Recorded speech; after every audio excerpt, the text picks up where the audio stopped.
right, welcome everyone to Diverse Talking Heads. I'm your host, Calvin Gibbs, and we have a very special edition of Diverse Talking Heads today because 'tis the season.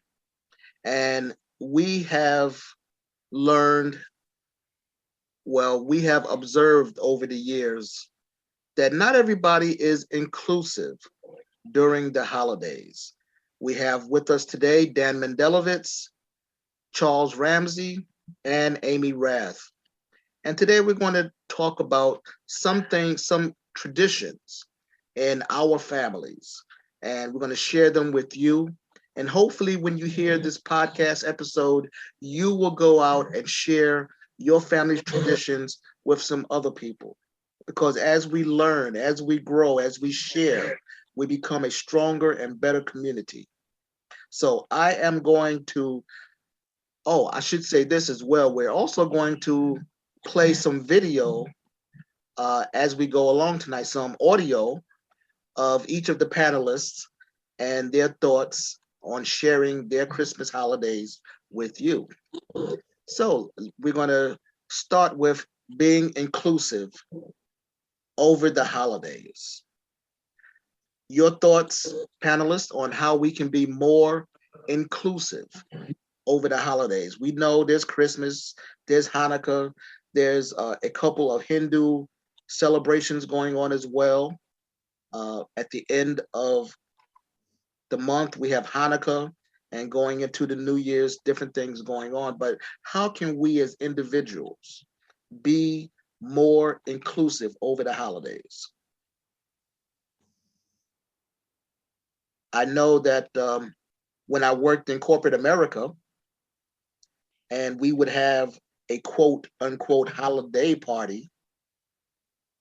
Once I went there, I found out it was really just a Christmas party in costume because the Christmas tree would be there, of course. They would have boxes wrapped as presents, and somewhere or the other there would be a Santa Claus or some Santa hats or something like that, but everything related to Christmas. But not all of my coworkers were celebrating Christmas. And if I was one of those people, I would feel totally left out. So, how can we be more inclusive during the holidays? Something that I try to focus on, speaking of corporate America, there's been times where for smaller corporations, I've been the person who's kind of been in charge of the holiday messaging or something like that. I like to, since we are in the Midwest is where we're located, just focus on winter themes. So things such as snowmen or snowflakes or ice skating, something that says winter, but not necessarily a particular holiday. I realize that might be avoiding the issue a little bit, but I don't want to focus on just one particular topic for the reason that you don't want anyone to necessarily feel left out. Whereas where we live, everybody is going to experience snow and snowflakes and ice. So that's the approach that I've taken. That's a good one, Amy. Thanks for sharing. How about Dan or Charlie? Any thoughts? So I come at this a little differently because I'm not part of the majority culture. Essentially, Christmas is a Christian religious holiday. A lot of people have tried to make it more secular. What I find is that probably doesn't help. So Hanukkah is not a mini Christmas. It's a very different kind of holiday. It happens to have hit in the same time of year, but there really is no relation whatsoever. Other cultures have a lot of things around the solstice, and a lot of times you'll see light involved because of the darkness and those kind of things. I have to tell you that most of the time, and when I've been in corporate America especially, I just try to avoid things because I do feel uncomfortable. I do feel like I'm not part of it. And the interesting thing is I've worked with a lot of people or been with a lot of people who are very open in their views and all sorts of things. But for some reason, when it comes to Christmas, the brain kind of turns off and they don't realize that perhaps other people don't do it. I don't want to be the guy who takes your joy away. This is an important holiday for you. And I understand that. But it is a juggernaut that has sort of taken over everything. Now it goes for about, what, 7 to 9 months? Um, I think perhaps part of it is, in a humorous way, is perhaps there's just so much invested in one day that, you really got to get it right. Our tradition, our holiday that comes around the same time of year, we have 8 days. So if we mess up a couple days, we can get it right. Uh, so I think, it's just a different perspective. I have had experiences where people have tried very hard to be inclusive and learn about my tradition. And I've had other experiences where they were, well, you're spoiling things because you don't celebrate this, and have felt very excluded. Um, I try to use it as a teaching opportunity. I try to help people learn about my tradition. I want to learn about their tradition. And I understand the joy that a lot of people get out of it, but it's the bottom line is it's not my holiday. And I would just say to others, just admit it's Christmas. We know that happy holidays really means Christmas, and that's okay. And I have no problem saying Merry Christmas to my Christian friends.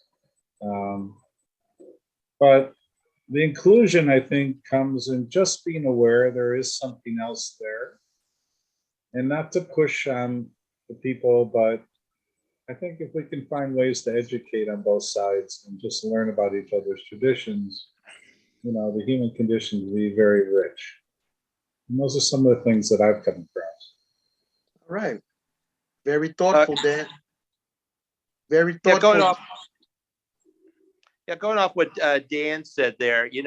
For me, it's I've come a different angle as well. For me, learning about other holiday celebration, it's an ongoing educational process. I think particularly so. At least I'm going to talk in my personal case. In recent years, obviously, I grew up as an individual. We celebrated Christmas and all that. And as some of the panelists know, I also perform as Santa Claus and other Christmas stuff as well. I've done many events this year, for instance. And I will say at the events I've been at, there's no way of me. Santa obviously doesn't ask that of everybody he talks to, but it just felt like there's been a diverse group of people at those events who may or may not celebrate Christmas. I have no way of proving that, of course, but I've gotten a sense of that from that. So for me, it is a personal thing that I'm learning more about that I'm more conscious about people, and Dan kind of alluded to this, but yeah, sometimes I feel conscious just saying Merry Christmas because I realize some people do not celebrate that, and then we use the more generic Happy Holidays on that. I'm not sure if that's the right way to do that. I'm kind of self-conscious about that. But this is a situation, and I agree totally. It should be inclusive and all that, and in some way or form, and I don't know if that's a way to do that. If Christmas just to be a day or a series of days for everybody or not, I'm not sure. Obviously, Christmas Day is very locked into our culture. It's been for hundreds and hundreds of years, so I'm not sure exactly what you would do on that. Well, to piggyback on what Dan said, and thank you for that, Charlie.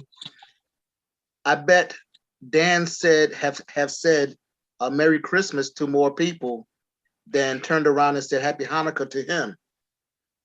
So one thing that I've tried to do, and I was especially conscious of it for the last half of this year, and definitely during this holiday season, I wanted to be the first person in my Facebook network to put Happy Hanukkah to my Jewish brothers and sisters, or Happy Diwali to my Hindu friends, instead of just seeing somebody else put out there, oh, we're celebrating Diwali, and then everybody get on there, Happy Diwali, blah, blah, blah. I wanted to send my own personal, I wanted to be among the first to put that out there. And then if somebody wanted to jump on mine, that's their choice. But I wanted to let people know that I am aware and I appreciate the differences. Another thing that I've done this year is I'm in charge of getting the Christmas cards together in my house. Yes, we still send out hard copy Christmas cards. It's a family tradition from when I was a little boy, and we still, my wife and I still do that. Although we get less and less back every year as a result of technology and people sending things online and texting, so on and so forth. But this year, I took out all of the cards that had Santa Claus on them, and I took out several of the ones that had scenes of Christmas on it. And I kept the ones, as Amy said, that has winter scenes, as Dan said, with the light scenes. I kept all of those, and those were the ones that we sent out this year. And going forward, I doubt that we will be purchasing any uh, Christmas themed cards anymore. I would personally like to be more inclusive, maybe even come up with my own design of a card, which will incorporate all of the holidays that's celebrated from November through the end of the year. So at this point, we are going to show, and I'm sorry, you're going to hear an audio piece from Dan Mendelovitz and a family tradition in his house.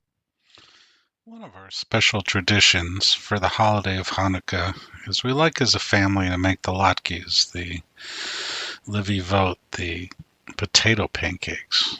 And we have a special way we like to make them. The potatoes have to be hand grated. None of this food processor stuff. And we add the matzo meal and the other ingredients, and we fry them up. And we like to fry them in a cast iron pan, and they come out nice and crisp. And we all enjoy them together for dinner.